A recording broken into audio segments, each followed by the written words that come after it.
আসসালামু আলাইকুম, কেমন আছেন সবাই? চলুন ছাদ বাগানটা আরেকবার ঘুরিয়ে দেখাই। এই যে দেখুন কত সুন্দর ফুল ফুটেছে, নয়নতারা ফুল, গোলাপ ফুল। কি সুন্দর ফুল! ফুল মানেই আমার কাছে ভালোবাসা।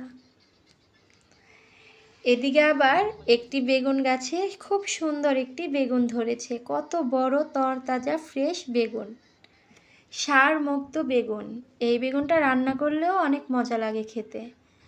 এইদিকে সফেদ ফল গাছে সফেদ ধরেছে। এগুলো যা মিষ্টি না, একটা খেলেই মুখ মেরে নিয়ে আসে, আরেকটাই খাওয়া যায় না। আর লেবু গাছে তো মাশাআল্লাহ বলবেন না, কত লেবু ধরেছে। আল্লাহ চাইলে সবই সম্ভব। কিছুদিন আগে 2টা লেবুও ছিল না এত বড় গাছে, আর আজকে গাছ ভর্তি লেবু, প্রচুর লেবু ধরেছে। আলহামদুলিল্লাহ। এমনিতে এখন লেবুর যা দাম, আর গরমের সময় লেবুর শরবত মানে কলিজা ঠান্ডা করা শরবত, যে কেউই পছন্দ করবে। এদিকে আবার ঢেঁড়স গাছ লাগানো হয়েছে, পেঁপে গাছ লাগানো হয়েছে। এগুলোতে যেদিন সবজি ধরবে সেদিন আবার দেখাবো। এখানে আবার কমলা গাছে কমলাও ধরেছে, 3 মাস লাগবে এগুলো পাকতে।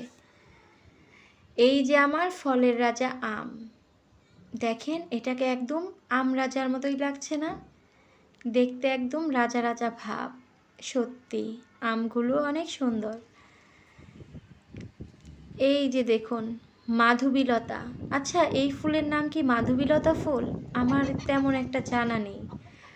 আপনারাই না এই ফুলকে কি নামে চিনেন আমাকে কিন্তু জানাবেন। আমি তো ভাবি এটা মাধবীলতাই ফুল। দেখুন কত ফুল ফুটেছে, একদম গোড়া থেকে গাছের আগা পর্যন্ত শুধু ফুল আর ফুল। অনেক ফুল ফুটেছে গাছটাতে। আর বাতাসে যখন এগুলো দুলছে কি যে ভালো লাগছে। আর এত বাতাস ছিল এই সময় ছাদে, যতই এসির বাতাস ফ্যানের বাতাস থাক না, আল্লাহর দেয়া বাতাস সত্যি কলিজা ঠান্ডা করা বাতাস। এই যে এই সবজি গাছেও দেখুন একটি সবজি ধরেছে।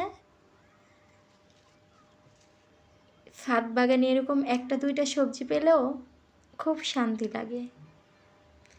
এই যে দেখুন মালটা গাছে মালটা ধরেছে, মালটাগুলোও ধরেছে অনেক। ডালিম গাছের ডালিমগুলো এখন আস্তে আস্তে বড় হচ্ছে।